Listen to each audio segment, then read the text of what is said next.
bringing a new baby home can be one of the most intimidating experiences of our lives and can fill us with self-doubt. I just heard Nisa go, Our next guest says that in order to nurture our child, we must maintain our own sense of worth and trust our parental instincts. With words of wisdom, please welcome parenting expert Pinky McKay. Hi, Pinky. Hi, Chrissy, and congratulations. Oh, thanks. Very exciting. It's so timely. Yeah, I know. It's perfect, isn't it? That's why I did it, because I knew you were coming on. And Oh, right. What do you mean parenting by instinct, by heart? My heart is, you know, yes, get skilled up, learn all that you want to learn, but ultimately listen to what's in here. Right. You know, and if it doesn't feel right for you and your baby, ditch it. Right. Because the baby? Yeah, the baby.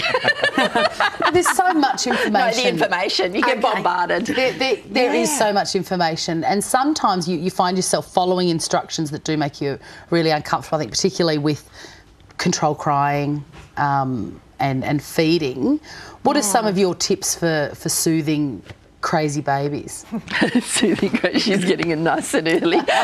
Look, don't be scared to cuddle them. You know, the cuddle police are not knocking on your door saying, you know, you shouldn't be cuddling your baby right now. You know, if you want to pick up your baby and hold it and cuddle it and just sit and rock. And I think for feeding, because you spend so much time, don't you, Georgie, feeding babies when they're little, you're sitting around, get yourself a basket and put all your things in it, like, you know, your phone, a good book to read if you want to read, your remote control, your drink, your snacks, keep it in a basket and keep it near you.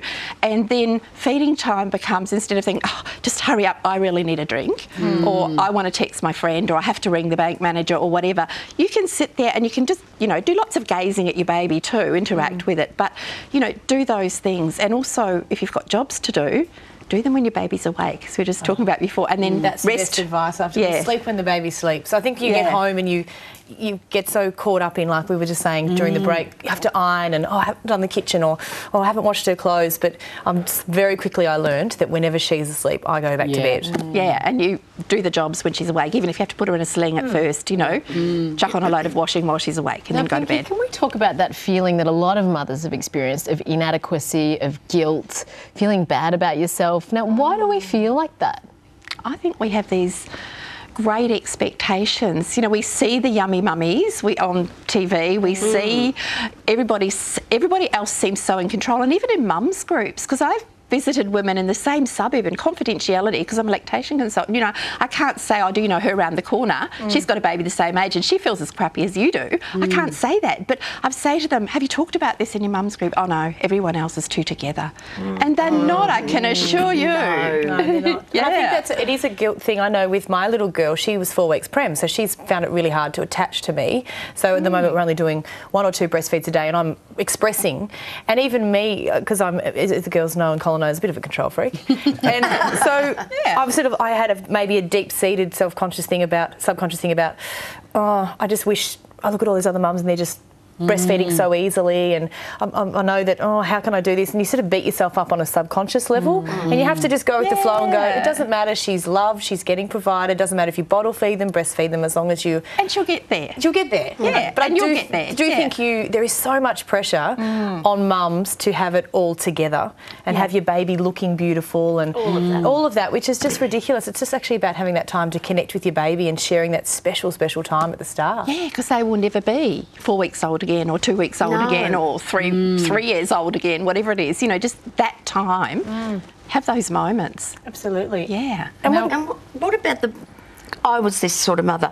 I'd put Pete down to sleep. He was the first one that was born. And then I would stand outside the door and I would be hearing to see if he was still breathing, because I was that petrified of cot death, because you can go back to when the boys, 1980 this was. Yes, I've got an 80s baby, yeah. Yeah, it was more prevalent then. And it frightened the hell out of me. Yeah, I think people still get really anxious about babies. It's the first time you've been totally responsible for another person, and they're little and vulnerable. They're a little bit tougher than we give them credit for, but you know, they are little and we're so responsible. And I think I've heard of mothers filling up the fridge with expressed milk because in case something happens to me, I need milk for my baby. You know, we're all a bit psycho, and it's those mummy hormones that start. But by the time your baby's born, your pituitary is actually double its normal size. So it's cranking up those hormones that make you nurture your baby, which is a kind of good thing, but all of that, you know, that hormonal responsiveness, and then you've got all of the advice, and then you're thinking you should be like your old self and life shouldn't change. It's enough to do your head in, isn't it? Token male. Yeah. Just wondering whether there's any advice for new fathers as well, as far as parenting from the heart.